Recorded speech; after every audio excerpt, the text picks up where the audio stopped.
I think it helps a lot in a lot of ways, Skip, because when you lose, you automatically think we did everything wrong. All three phases, we did nothing right. But you can pull plays, special teams, defense, offense, and show, oh, we can do some good things. I remember going into our first Super Bowl for the playoffs in '97. Mike had a clip, had a montage. It was about 4 or 5 minutes long. Mike Shanahan. And it was set to the music When We Were Kings. Oh, wow. Skip. When Mike cut that tape off and cut them lights on, I'm an emotional guy. I mean, I had goosebumps. I said, ain't nobody beating us. Nobody's beating us, Skip. Wow. And hopefully it resonates with them like it did with us.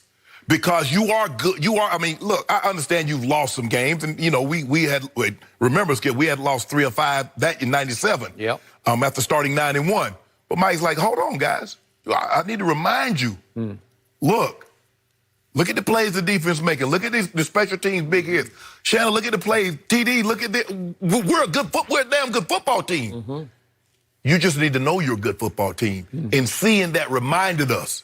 Well, maybe seeing this montage will remind them, oh, we got playmakers. We can make plays. Let's see.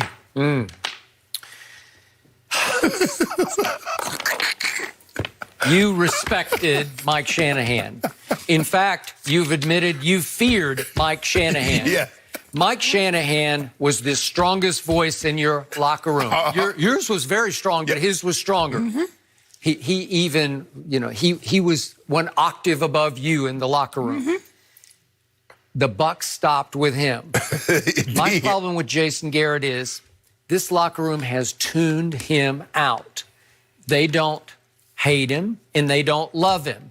They're not going to quit on him, but they're not going to try to save his job either because he is a non-entity, non-factor. So whatever he does, and again, I appreciate the attempt here, and maybe it will be a good thing, but I doubt it'll have any impact. I hope it does, but I sincerely, seriously doubt it'll have any impact. It's just not what he does or who he is. Mostly they just tune it out. And I can't get out of my psyche the series I watched 2 years ago, 2017, on Amazon called All or Nothing, where they did the whole year inside the Dallas Cowboys. And there was endless footage, I mean endless footage, of Jason Garrett addressing the entire football team in their little theater of their meeting room where they have it tiered, you know. They have stadium-style seats. Stadium-style seats. And they would have the camera zoom in on various players' faces. They'd be doodling. They'd be just gazing into the distance. You know, their minds would be wandering all over the country probably. But they were not listening to what their head coach was saying because it just drones on and on. He's just vanilla. He's red, but he's red vanilla. And that's my problem with it. You need external motivation, which is why I opened the show by telling you this is a hit bottom week where the overexposure that this team has to media attention can turn into a good thing because it can go from turning you into fat cats into, as I told you earlier, like alley cats. Because at some point, all that bombardment of media attention is so severely negative and it's so relentlessly negative.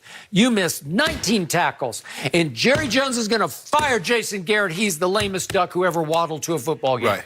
And with all that, at some point, it's external motivation to where it finally just detonates in the locker room. We're sick and tired of hearing about how shameful we are, how we've embarrassed the tradition of the Dallas Cowboys. Well, that's what it takes. Well, Skip, here's the thing. The problem that you run into is that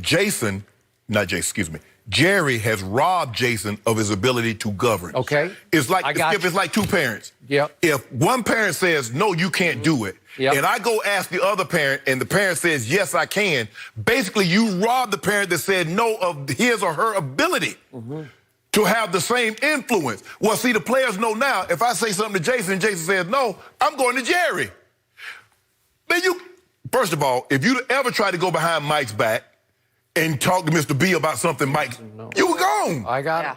I got it. So you're right. There's a fine line here, and the thing is, Skip, like Mike, we be at practice, and Mike would ask somebody, okay, if this guy does this, what do you got?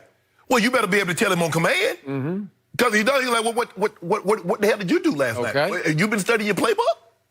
I got it. He kept you on pins and needles because you never know. He walked through the locker room and asked you, what's going on. Your playbook, you better not go to Skip. You can do whatever you want to do. But you take your ass out there on that field and make a mistake, you're going to have to answer to him. You just described Jimmy Johnson that I covered in the first go-around with Jerry. Mike, what about that bull? Hey, Mike said, hey, he didn't make Shannon have a good old time. But when it comes time to play, you better be ready to play. When it comes time to practice, you better be ready to practice. Got it. So what could Jason Garrett have done that would ignite this team this week? He could make a dramatic, team-shocking, strategic or lineup change that he is not allowed to make. Exactly. That's the problem. Yeah, exactly. Let's just say, for instance, that he announced to the team on Wednesday that Jason Witten has been demoted and Blake Jarwin will start and finish the football game, at tight end. He will be our starting tight end. That's a shakeup, man. That's like you're looking sideways like, seriously? Okay. But would he be allowed to make that change? Would Jerry allow that to happen? Skip, that happened.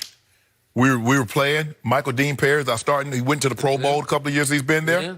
Mike cut him. Okay. 3 games left in the season. Mike cut him. Beautiful. And guess what? Shook you up. Like, hold on, wait a minute. Yeah. Mike cutting people this late in the season? Yep. Veterans? Okay. I think right now I love Jason Witten for what he has done, but not for what he is doing. Blake Jarwin should be starting. He should